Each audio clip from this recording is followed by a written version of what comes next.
Welcome to WION. Thank you so much for joining us. There are these speculations about migrants eating people's pets in Ohio.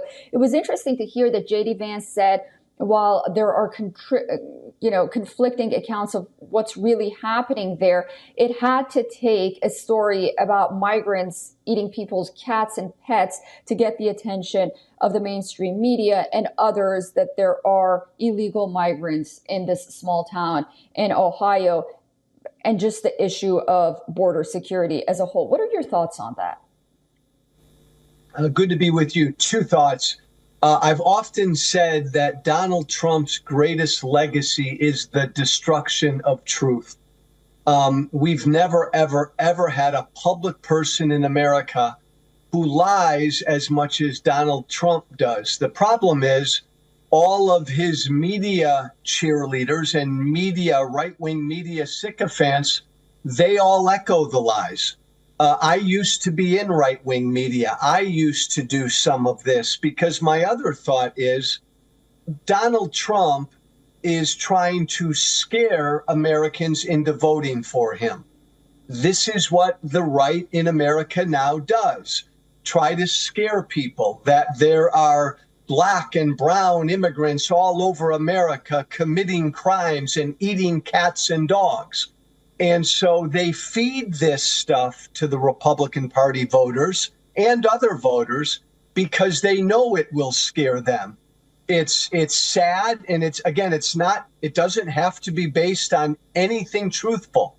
The whole point is to scare people into voting for them. That's what this crazy cat and dog story is all about. It's really a shame.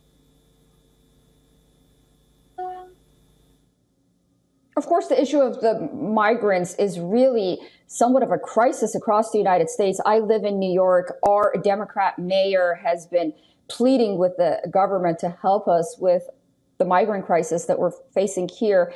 And the crime rates aren't low, Joe.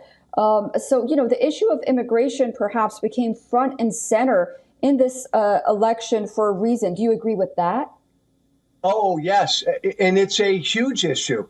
And remember, I'm not a Democrat. I'm a conservative former Republican. I'm a border hawk. I've always talked about the fact that we have to secure and defend our borders, and nobody should be in this country illegally. It's a real issue.